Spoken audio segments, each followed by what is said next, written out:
मेरी पहचान सिर्फ इतनी है कि I am born in India.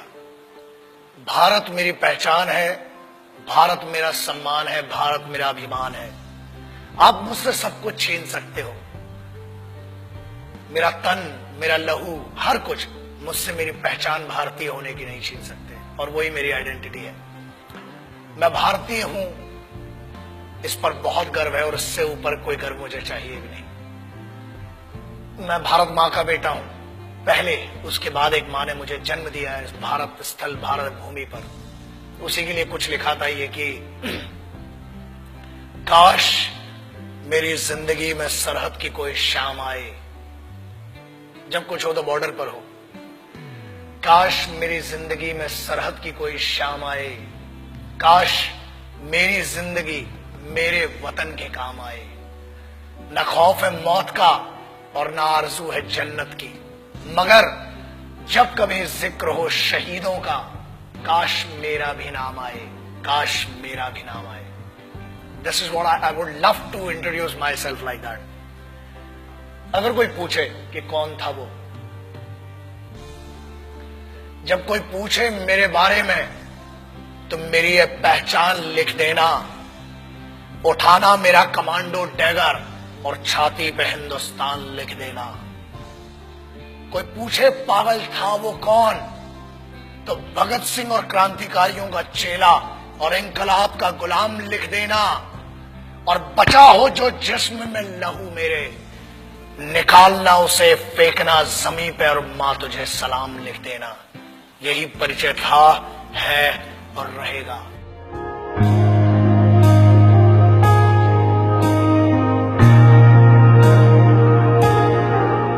आजकल बहुत एक मुद्दा चल रहा है, देशभक्ति।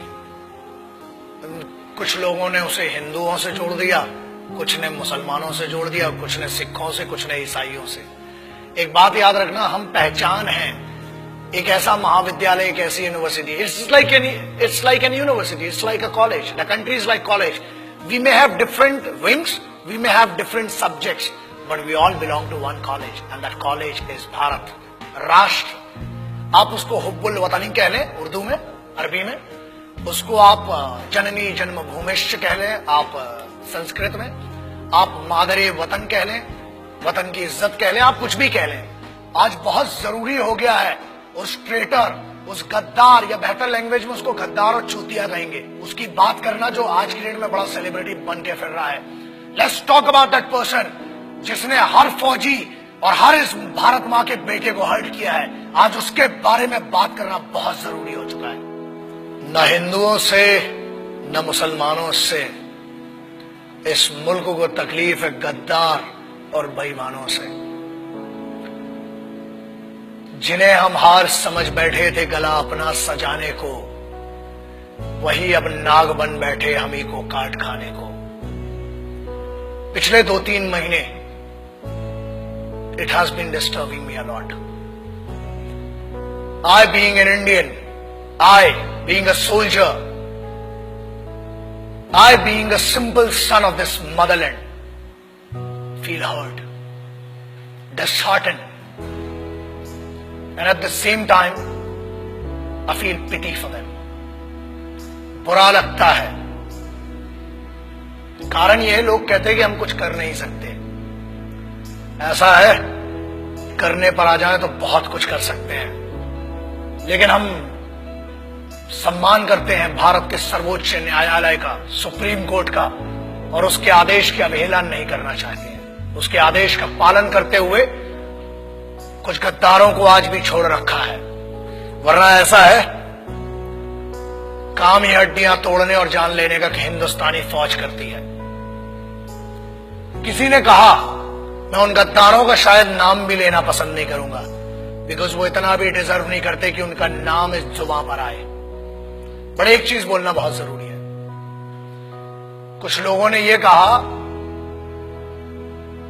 कि भारतीय सेना रेपिस्ट है। अगर घरों में बैठे हो ना, और अगर तुम्हारी बहनें और तुम्हारी माएं घर से निकल के जा रही हैं, तो सिर्फ ये हिंदुस्तानी फौज है जिसकी दम पे तुमने भाई होने का, बाप होने का फर्ज नहीं निभाया होगा, मगर this is the only Indian armed forces which maintain that dignity of a soldier and maintains that brotherhood. आपकी बहनें, आपकी माएं अगर सुरक्षित हैं तो वो भारत की सेनाएं हैं जिनके कारण है। बोलने के पहले सोचा करो। और किस्मत बहुत अच्छी थी कि फौज के सामने नहीं बोला, वरना जो हीरो बना दिया ना इस देश में, फौज तुम जैसों को छोड़ती भी नहीं। मगर ये भारत का संविधान है, this is the constitution of India, जिसने बांध रखा है हमारे हाथों को। क्रोध करना मेरी आदत नहीं है, मगर आता है गुस्सा। इसलिए आता है क्योंकि चाणक्य ने कहा था कि अक्सर मैंने झूठे लोगों को मुस्कुराते हुए देखा है। जो सच बोलता है और दिल से बोलता है उसको गुस्सा बहुत आता है। और ये गुस्सा इस बात का है कि इस देश में कुत्तों को मारने की परमिशन नहीं है, इसलिए अभी तक बचे हुए हो। फौज को रेपिस्ट बोलते हो? Ask your sisters and your mothers, ask your family members. If there are 10 young boys and if there is a single soldier, ask a girl, ask a young girl, where would she go for the help and whom would she ask for the help? And I ensure this, that girl would go to a soldier and ask, and she'll say one thing, certainly she'll say and she'll use this word, भैया मेरी मदद कीजिए। क्या है ये? जवानी संभल नहीं रही है तो बताओ। 23 साल में शहीद आजम भगत सिंह, राम प्रसाद बिस्मिल, अशफाकुल्ला खान, चंद्रशेखर आजाद बड़ा बड़ा काम करके चले गए। बहुत गर्मी है, अरे सेना ज्वाइन करो, भारत की फौज, आओ दुश्मनों से लड़ो ना। घर के अंदर क्यों दुश्मनी का माहौल बनाते हो?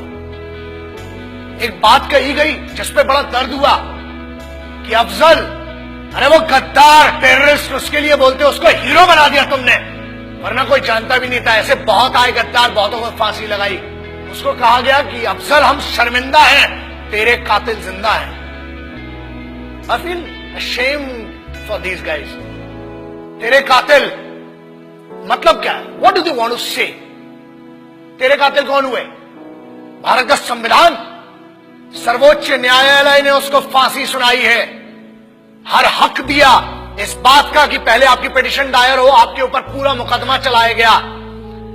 अरे समस्या ये, हम तो आतंकवादियों को भी क्या बोलूं, भाषा फिसल जाएगी तो बहुतों के परखच्चे उड़ जाएंगे।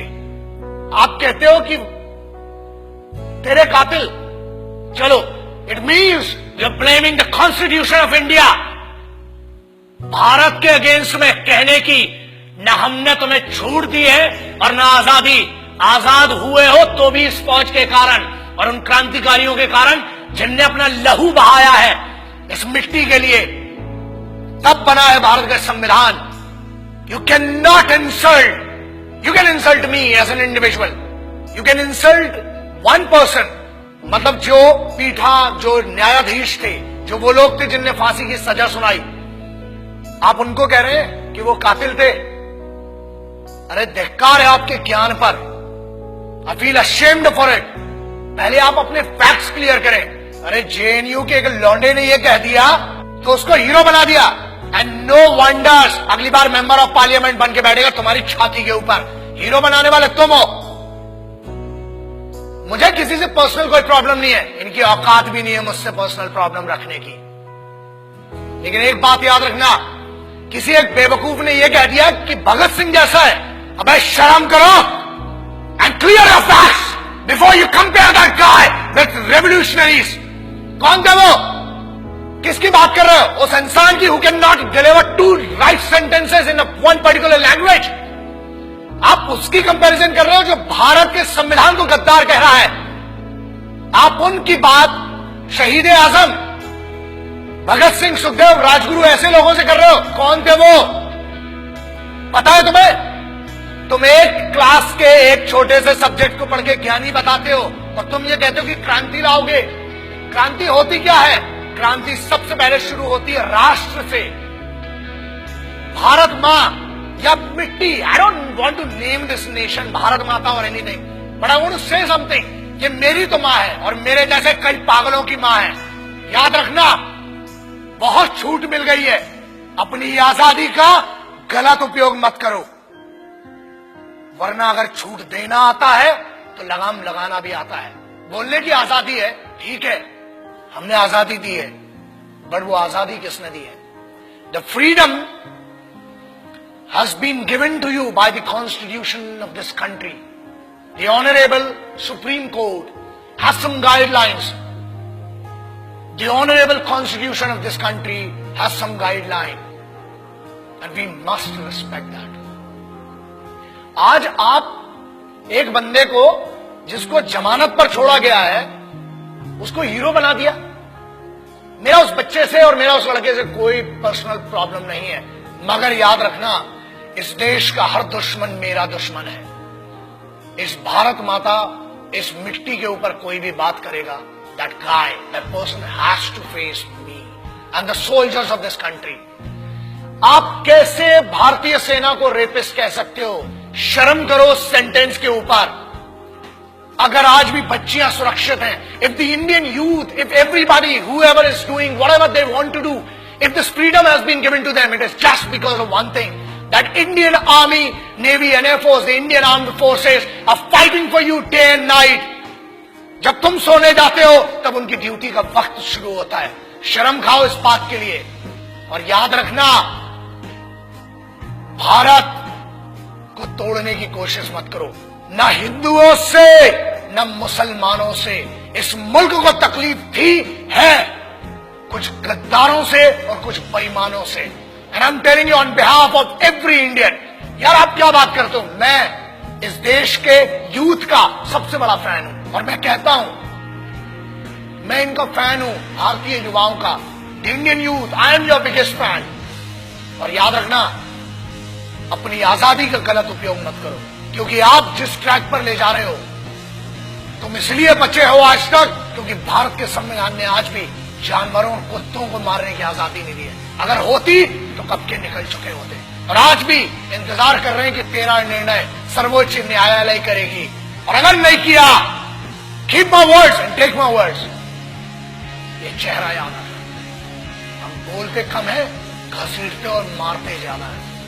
जय हिंद, वंदे मातरम, इनकलाब जिंदाबाद, भारत माता की जय. याद रखना.